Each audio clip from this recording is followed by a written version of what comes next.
जरा सोचो, एक बहुत बड़ी ट्रेन बिना ड्राइवर के बेधड़क पटरियों पर भाग रही हो और उसके अंदर सामान भी ऐसा है कि अगर धमाका हुआ तो पूरा शहर खत्म। और चलिए सुनते हैं हमारी आज की कहानी। कहानी की शुरुआत होती है विल नाम के ट्रेन कंडक्टर से, जिसका आज ब्रूस्टर यार्ड में नौकरी का पहला दिन था। लेकिन काम पर जाने से पहले वो अपने पुराने घर के बाहर गया, जहां उसकी पत्नी डार्सी उसके बेटे को स्कूल भेज रही थी। उन दोनों का तलाक हो चुका था और अब कोर्ट ने विल को अपने बेटे को मिलने से भी मना कर दिया था, क्योंकि करीब 2 हफ्ते पहले उसे एक गलतफहमी हो गई थी कि उसकी पत्नी किसी और आदमी से दिन भर बातें कर रही है। जिस आदमी पर विल को शक था, विल ने उसके घर में घुसकर अपनी बंदूक दिखाकर उसे काफी डरा दिया। लेकिन ये आदमी तो पुलिस वाला निकला और डार्सी तो असल में अपनी बहन से बात कर रही थी। खैर, काम पर जाने से पहले विल ने डार्सी को फोन किया, लेकिन उसने कोई जवाब नहीं दिया। फिर जब वो यार्ड में पहुंचा तो उसकी मुलाकात इंजीनियर फ्रैंक बार्न्स से हुई। जल्द ही फ्रैंक के दोस्त विल का मजाक उड़ाने लगे, अबे ये ट्रेन वाले बच्चों को भी भर्ती करने लग गए क्या?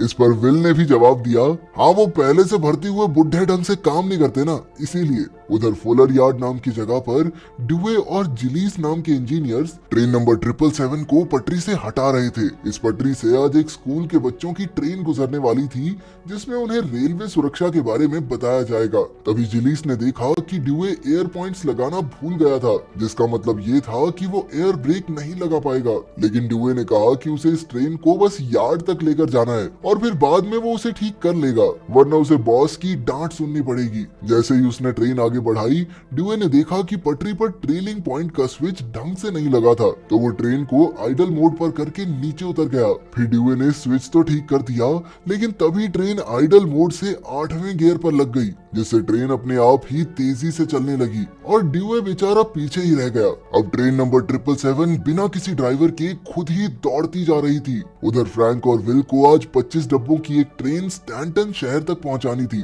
तभी विल के भाई ने उसे फोन करके बताया कि उसका वकील जल्द ही जज से उसके लिए अपने बेटे से मिलने की इजाजत ले लेगा। इसके बाद विल ट्रेन को पटरी पर ले जाने लगा और उधर फ्रैंक को याद आया कि वो अपनी बेटी का जन्मदिन भूल गया है। फ्रैंक ने अपनी बेटी को फोन किया, लेकिन उसने गुस्से में फोन काट दिया। खैर, जब उन्होंने अपना सफर शुरू किया और अपने परिवारों के बारे में बात की तो उनकी दोस्ती बढ़ने लगी। उधर फुलर यार्ड में कॉनी नाम के स्टेशन मास्टर को जब खबर मिली कि एक ट्रेन बिना ड्राइवर के पटरी पर जोरों से भाग रही है, तो वो तुरंत कोई ना कोई हल खोजने में लग गया। पहले उन्होंने स्कूल के बच्चों के ट्रेन ड्राइवर को फोन करके उन्हें पटरी बदलने को कहा। ड्राइवर ने ऐन मौके पर पटरी बदली और 777 ट्रेन पूरी रफ्तार में उनके पास से गुजर गई, जिससे एक भयानक हादसा होते होते बच गया। फिर कॉनी ने वेल्डरनेट को फोन करके उसे अपने ट्रक में 777 ट्रेन से पहले पहुंचकर उसे पटरी पर ब्रेक्स लगाने को कहा, लेकिन ट्रेन की रफ्तार बहुत तेज थी और जब तक नेट वहां पहुंचा तब तक ट्रेन निकल चुकी थी। अब कॉनी ने नेट, ड्यूए और गिलीस को अपनी गाड़ियों में ट्रेन का पीछा करने को कहा और हर एक फाटक पर पुलिस तैनात कर दी। जैसे ही ड्यूए और गिलीस ट्रेन के करीब पहुंचे तो गिलीस उसकी रेलिंग पकड़ने में कामयाब भी हो गया, लेकिन बीच में खंबा आने की वजह से उसे हाथ छोड़ना पड़ा। उधर फ्रैंक और विल भी कई डब्बों वाली ट्रेन के साथ उसी पटरी पर आगे बढ़ रहे थे। तभी उन्हें खबर मिली कि ट्रेन नंबर 777 बिना किसी ड्राइवर के तेजी से उनकी ओर बढ़ रही है, इसलिए उन्हें 10 मील बाद आने वाले कट से पटरी बदलनी होगी। इस ट्रेन की खबर अब टीवी पर भी आग की तरह फैल चुकी थी। इसके लिए कंपनी के वाइस प्रेसिडेंट ऑस्कर गैल्विन ने कॉनी को फोन करके काफी डांटा। उसने पूछा कि ट्रेन में किस चीज का माल है, तो कॉनी ने जवाब दिया कि कोई मोल्टन फिनोम नाम की चीज है, लेकिन वो ये नहीं जानती थी कि ये है क्या। तब ऑस्कर ने बताया कि मोल्टन फिनॉल तो एक बहुत ही खतरनाक पदार्थ है, क्योंकि वो हवा के संपर्क में आते ही आग पकड़ लेगा। अब ये ट्रेन आम लोगों के लिए किसी मिसाइल से कम नहीं थी। इसके बाद कॉनी ने कहा कि उन्हें ट्रेन को शहर से पहले आने वाले खेतों में उतार देना चाहिए, ताकि किसी की जान को नुकसान न हो। लेकिन गैल्विन इसके लिए राजी नहीं हुआ, क्योंकि एक पूरी ट्रेन बर्बाद करने से उन्हें करोड़ों का नुकसान होगा। उसने कॉनी से कहा, देखो बेटा, ट्रेन को उड़ा तो नहीं सकते ना, तो रोकने के बारे में सोचो, ठीक है? फालतू दिमाग मत चलाओ अपना। उधर एक फाटक पर एक ट्रक की दूसरे ट्रक से टक्कर हो गई, जिससे पहला ट्रक खिसक कर पटरी पर आ गया। उस ट्रक में कुछ घोड़े थे जो काफी डर चुके थे, लेकिन आखिरकार पुलिस वाले जैसे जैसे तैसे उन्हें बाहर निकालने में कामयाब रहे। पर तभी ट्रेन ने पूरी रफ्तार से आकर उस ट्रक के परखच्चे उड़ा दिए। दूसरी ओर फ्रैंक को एहसास हुआ कि वो 10 मील बाद पटरी नहीं बदल पाएंगे, क्योंकि उनकी ट्रेन में काफी डब्बे हैं और वो खाली पटरी पर पूरी नहीं आएगी। इसीलिए वो उसी पटरी पर आगे बढ़ता रहा, जिसका साफ मतलब ये था कि वो बहुत जल्द ट्रेन नंबर 777 से टकराने वाले हैं। अब गैल्विन ने ट्रेन को रोकने के लिए गाड़ियों से कई इंजीनियर्स और 2 हेलीकॉप्टर भेजे। उन्होंने जूड नाम के एक ड्राइवर को उल्टी दिशा से एक इंजन में बैठाकर ट्रेन नंबर 777 के आगे लगा दिया और हेलीकॉप्टर से रायन नाम का एक फौजी ट्रेन में घुसकर स्पीड कम करने के लिए कूद गया। जूड ने अपना इंजन ट्रेन के सामने लगाकर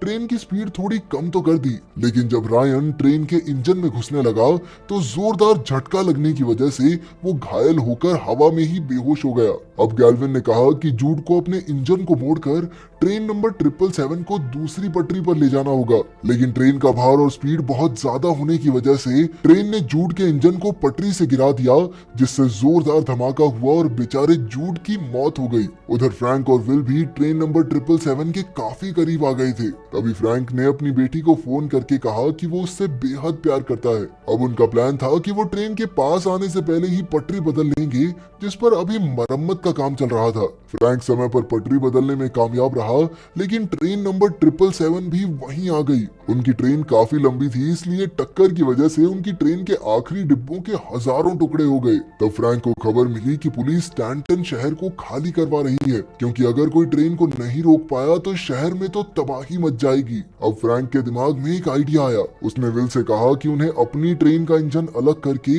रिवर्स में 787 ट्रेन से जोड़ना होगा, क्योंकि उसने देखा था कि ट्रेन के पीछे के हुक्स खुले थे। अगर उन्होंने अपने इंजन को वहां जोड़ दिया तो हो सकता है कि वो ट्रेन को रोकने में कामयाब रहें। पहले तो विल को लगा कि ये काम बेहद जोखिम भरा है, लेकिन जब उसे एहसास हुआ कि स्टैंटन शहर में तो उसकी पत्नी और बेटा भी है, तो वो तुरंत जान की बाजी लगाने को तैयार हो गया। फिर उन्होंने अपना इंजन अलग किया और रिवर्स में चलाने लगे। उन्होंने कॉनी को भी अपने प्लान की खबर दे दी। जब कॉनी को पता चला कि गैल्विन ट्रेन को स्टैंटन शहर में उतारने वाला है, तो उसके होश उड़ गए। उधर गैल्विन को भी फ्रैंक के प्लान की खबर मिली, तो उसने फ्रैंक को धमकाकर कहा कि अगर वो नहीं रुका तो उसे नौकरी से निकाल दिया जाएगा।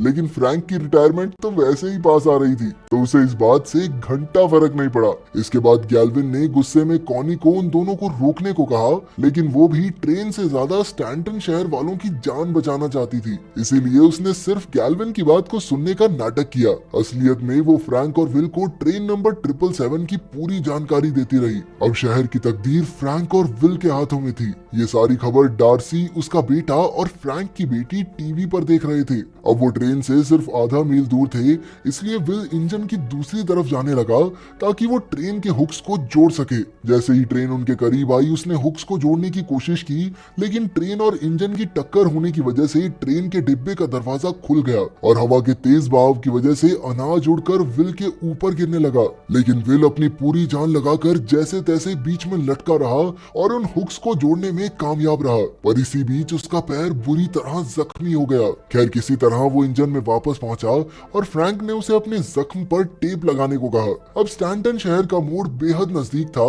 इसलिए फ्रैंक ने कॉनी के बताए तरीके की तरह ट्रेन को उल्टी तरफ खींचने की कोशिश की, लेकिन ट्रेन की रफ्तार और भार के सामने उनका इंजन कुछ नहीं था।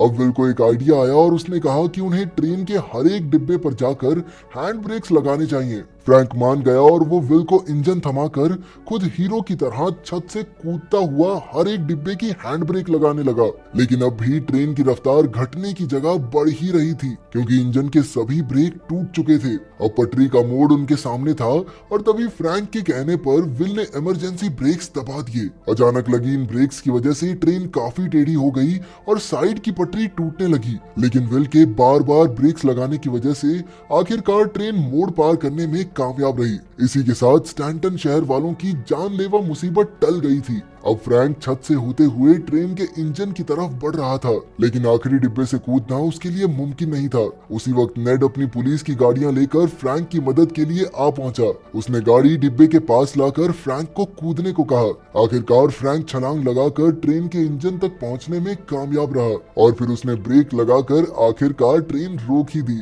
उसी पल पूरे शहर और पुलिस डिपार्टमेंट में खुशी की लहर दौड़ गई। वहीं विल एक बार फिर से डार्सी और अपने बेटे से मिल गया। फ्रैंक की बेटी ने भी अपने पिता की बहादुरी से खुश होकर उसे गले लगा लिया। अब फ्रैंक और विल स्टैंटन शहर के हीरो बन चुके थे। इसी के साथ फ्रैंक को अपनी नौकरी वापस मिल गई और विल ने डार्सी से दोबारा शादी करके एक प्यारा सा परिवार बसाया। दूसरी ओर कॉनी की समझदारी देखते हुए उसे गैल्विन की जगह वाइस प्रेसिडेंट बना दिया गया। अगर वीडियो पसंद आई तो लाइक कर देना, चैनल को सब्सक्राइब कर देना। मिलते हैं अगली